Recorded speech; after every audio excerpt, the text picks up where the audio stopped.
रायगड महाराष्ट्रासह देश विदेशातील ताज्या बातम्या पाहण्यासाठी मॅक्स इंडिया लाईव्ह चॅनलला सबस्क्राईब करा आणि बेल आयकॉन दाबायला विसरू नका.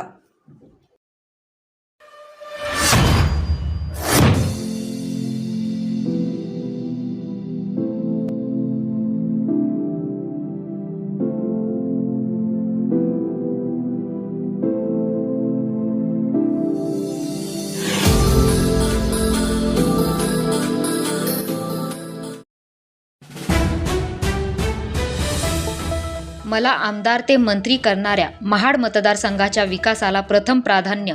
भरत गोगावले. मंत्री भरत गोगावले यांचा लोअर तुडील गावात भव्य नागरी सत्कार.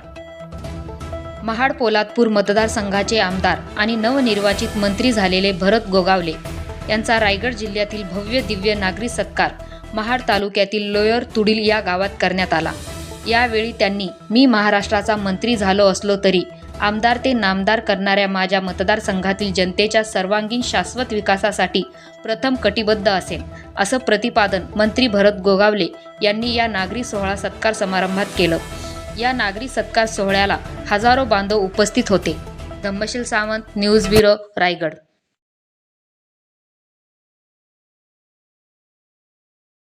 औषधी युरोपला जाते, तिकडच्या देशात त्या गोऱ्या लोकांनी, इंग्लिश लोकांनी आम्ही खाल्ली तर वावड होईल, तर त्याच्यामुळं त्या काकडीला चांगला भाव.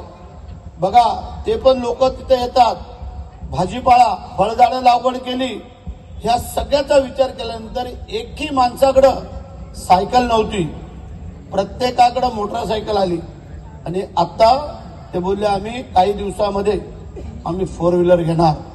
म्हणजे शेतकरी लखपती ही योजना त्यांनी अंमलात आणली, एक मॉडेल गाव केलं आणि मग त्याने आजूबाजूच्या गावांना सांगितलं, जर तुम्ही प्रत्येकाने थोडं थोडं काय त्याच्या आपल्या शेतीमध्ये काय करायची आवश्यक. दुसरी, बांबूची लागवड, वरकत जमिनी आहेत आपल्या, त्या वरकत जमिनीमध्ये जर 2.5 एकरमध्ये बांबूची लागवड केली तर तुम्हाला 7 लाख रुपये आम्ही तुम्हाला देणार.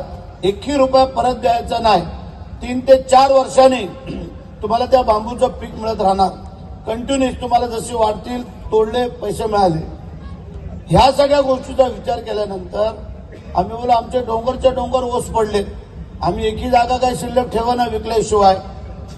ते काही लोक येत आहेत, हे हायस्कूलवाले, मिडस्कूलवाले, कमी भावामध्ये तुमच्या जागा हडप करून कोणाला दिले तर दिले पैसे, नाही तर नाही. त्यांनी किती तुमच्याकडनं घेतला 10-20 हजाराला आणि त्यांनी विकला लाखो रुपयांना, तरी पण त्यांची काय पोटं भरत नाहीत. आणि आम्ही कवडी मोलाने त्या जागा काही व्यापाऱ्यांना विकल्यात. तर म्हणजे माझी विनंती आहे, मुंबईला पण राहा तुम्ही, आम्ही नाही बोलत. पूर्वी पण आमचे वाडवडील इथं राहिलेत.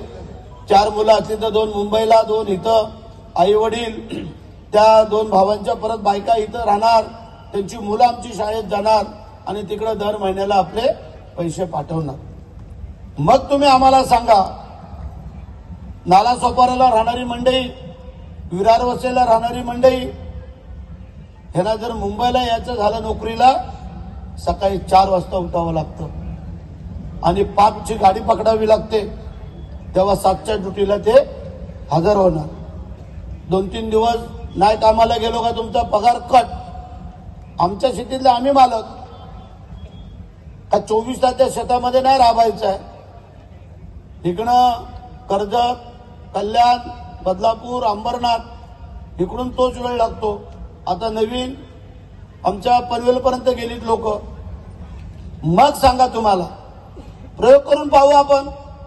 प्रत्येक गावामध्ये काही ठराविक लोक जे मेहनती करणारे असतील, जिथून तुम्हाला सांगतो, थोडंसं जर आपण विचार केला आणि मनावरती घेतलं, फार काय त्याच्यामध्ये नाही.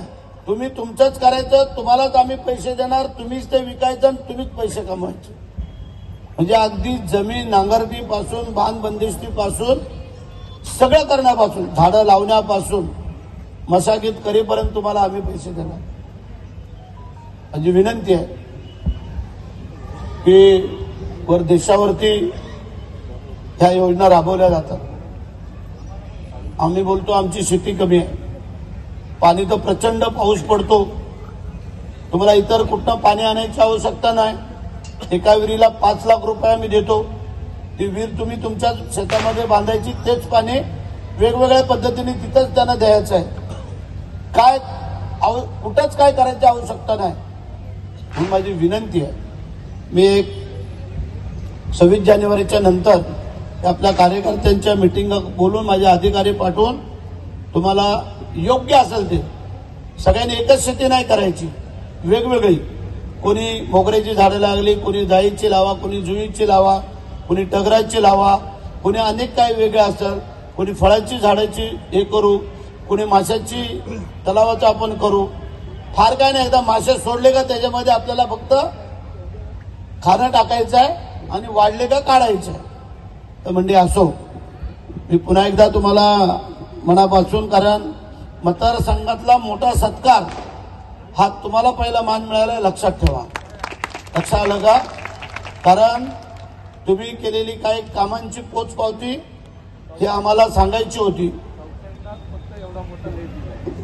तर मंडळी, तुमचे अनंत उपकार ह्या तुमच्या मंत्र्यावरती आहेत, ते विसरणार नाही आहे. आणि आम्ही सांगितलं, भरत शेठ आमदाराचा नामदार झाला तरी भरत शेठमध्ये काही फरक होणार नाही, हा माझा तुम्हाला शब्द आहे. फक्त कार्यकर्त्यांना विनंती आहे की आता जबाबदारी तुमची पण आहे. कारण मला महाराष्ट्रामध्ये फिरत असताना, पक्षाची वाढ करत असताना इथे तुम्ही लक्ष देणं गरजेचं आहे. बाकी इथे काही अडचणी आल्या त्याला आम्ही उभे आहोत. आणि म्हणून तुम्हाला विनंती आहे, कार्यकर्ता सामान्यातला सामान्य अगदी कार्यकर्ता असला तरी त्याला कोणी फाटं मारायचा प्रयत्न करायचा नाही, ही माझी तुम्हाला प्रेमाची विनंती आहे. तुम्ही मेहनत केली, सगळं केलं, पण तुम्हाला कल्पना आहे की भरत शेठच्या घरी आलेला माणूस कोणी खाली हाताने आतापर्यंत गेलेला नाही.